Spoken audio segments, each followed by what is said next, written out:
Medical Shorts Lives here at Low Carb USA.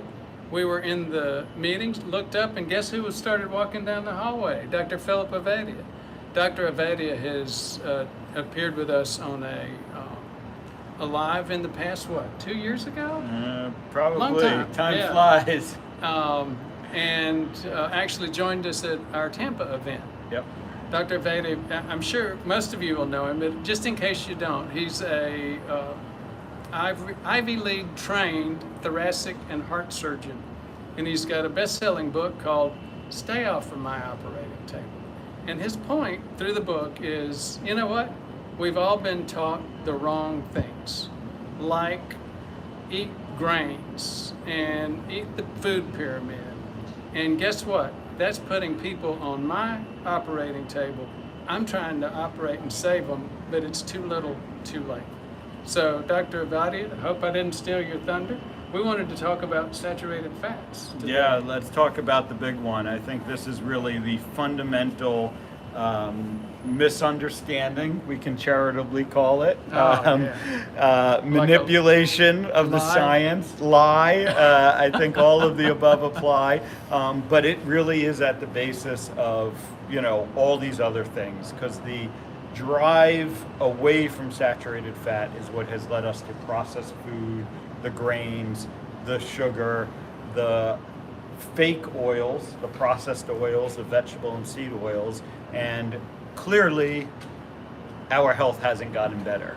By most measures, it's gotten worse during the time that that advice has been given and put into practice. So that's the big one I think we need to talk about. Well, you know, you start to go here about being politically correct on misunderstanding, clearly debatable point. We're putting out, we're doing editing right now on our next video. And that was a big point for us. It's a lie. And here's the reason that's not too inflammatory. So how long do you think we've been talking? 30 seconds so far? Yep. Somebody in the US had a heart attack. Exactly. During the time seconds. you and I were talking. Another 10 seconds, 40 seconds, somebody else had a stroke. Mm-hmm. If you're that person or that person's family, their daughter, their son, do you care whether we're calling it a lie or a debatable point or misunderstanding? No, you don't. You just want it to stop. Yep, very much true. So again, this whole concern about saying, oh, stay away from saturated fats and go eat grains, that's what's causing these things. That's what's causing it, and you know what's most distressing is we have the evidence, right? This isn't a debate. This isn't, you know, yeah, there's, you know, evidence here, there's evidence here. We now have multiple levels of evidence, right? All of the things we talk about. We have the randomized controlled trials. We have the meta-analyses, and they all point to the same thing, that saturated fat is not what is driving heart disease. We have the American Heart Association and the US Dietary Guidelines that have both removed the limitations on saturated fat. They have concluded it is not a nutrient of concern. And yet, wow, the majority of doctors and the majority of the public don't understand this, because what's the saying, you know, the lie makes it halfway around the world while the truth is still putting its shoes on, something like that, right? And that's where we're at, you know. And the other, I think, saying that's very appropriate to this is, right, science marches forward one funeral at a time, right? Yeah. All of the old ideas, true? all of the old practitioners, you and I both, you know, were programmed during medical school. Saturated fat is bad, saturated fat is bad. And now we have the evidence showing that that was wrong, and yet, you know, that doesn't make it out into the public. The American Heart Association, when they remove it from the guidelines, they didn't have the big press conference and said, hey, we were wrong about this, you know, you guys need to change the way you practice. And unfortunately, like you said, people are dying because of it, and we need to start changing that narrative. Yeah, that's the thing that's deadly serious about that, and emphasis on the word deadly. It's killing people. It's killed somebody else during the time that we've recorded this video. So there are people is asking, Gail Brown is asking, is collagen good for arteries and help put the calcium in the bones where it belongs? Any opinion on collagen?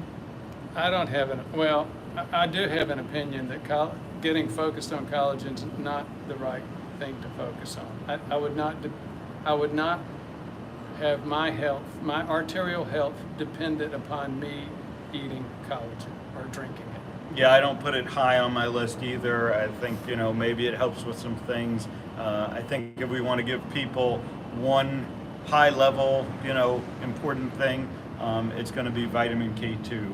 Yeah. That is clearly For a supplement. beneficial, necessary to, help the calcium, what the person was asking about. That's what helps the calcium go where you want it and not into your blood vessels. Thank you. And Babe King is asking, is gluten-free 7-grain bread bad too? I'm not familiar I don't know with if that's a one- brand or... one bread. I will tell you this. We were having a similar series of comments about oatmeal. And people saying, well, instant oatmeal is really bad for you. Sometimes steel cut oats are not so bad because of the thing that we know. Instant oatmeal is so processed. It's a flake and Yep. it hits your glucose just like that. Steel cut oats, not so much. It takes maybe half an hour. And meanwhile, most of our insulin responses can catch up. But we had a couple of people comment and say, no, I eat steel cut oats and my blood sugar goes over 200 immediately. So the same point about, what were we just talking about, asking about? gluten-free bread. Yeah, so we're just on some of these gluten-free breads, and especially some of the sprouted grain breads like Ezekiel bread. Some people's insulin response is going to be able to handle that, others are not. So at the end of the day, a real truth comes up: eat to the glucometer. If your insulin response can handle it without your blood sugar spiking, it's probably safe for you. Yep. Next question. Vitamin C. Any comments about vitamin C? I think, my own perspective. yeah, my perspective on vitamin C is it's important, but it's contextual. So the less carbs you eat, the less vitamin C your body needs. And that's an important concept, Vitamin C as a therapeutic agent in high doses gets talked about. I haven't seen dramatic effects from it in my practice, but I think it's going to be contextual, and I think the high level concept around vitamin C is the less carbohydrate you eat, the less your body needs vitamin C. All right.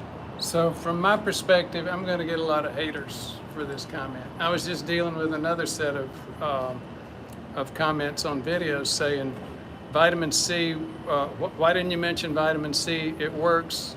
The great Dr. Linus Pauling, who's the only guy who won 2 different Nobel Prizes, says it's because of vitamin C. Vitamin C is the cause of atherosclerosis. It makes all kinds of sense when you read Pauling's theories. But like so many things in this science, it may make a lot of sense, but the evidence just does not support it. It just doesn't. I'm still gonna have my lime juice. I'm sorry. What do you think about MCT oil to increase ketones? Yeah, I think it can be a great tool to help people that are trying to get into ketosis, maintain ketosis. I don't think it's necessary for everyone, but I think it's a tool in the tool belt that can be used depending on what you're trying to do and what your goals are around ketosis. I view it as a health food in general. It's one of the fats, one of the non-animal fats that I think is okay for us to consume. I have no problems with coconut oil, MCT oil. All right. That's the only thing I was going to add is a little definition. It stands for, MCT oil stands for medium chain triglyceride. And coconut oil is the most common, and I think it's 8 to 12 carbons. something like Yeah. All right, and just to wrap it up, low carb, keto, or carnivore? You know, it's going to be an individual situation.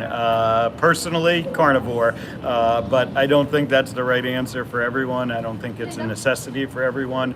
I think, you know, that's going to depend on your individual, where you're starting, where you're trying to get to, what your preferences are. I think they all can be done successfully. For me, the high level principle is eat real food. And so if you want to do it at keto, carnivore, low carb, even, you know, other options, just eat real food first and foremost. Awesome. Dr. Brewer? I got a one-word response to the question: low carb, keto, or carnivore, and my answer is yes. All right. Thank you again. One other comment: I had not seen the randomized clinical trials on saturated fats. I'm excited to hear about that, and I obviously hadn't seen the guidelines, so very interested in that too. Our chief science officer's getting kind of distracted and not really getting all of this work done. Too right. busy on social media. Well, Great seeing you as always, Ford, and great, you know, sharing some time with your community. Keep up the great work, and love everything you're doing. Thank you, Phil. Good to see you. Yeah. oh, and by the way, shout out to Bernie. Bernie's one of our teammates. Somebody's asking for him. So shout out to Bernie. Good. All right. See you in the next live.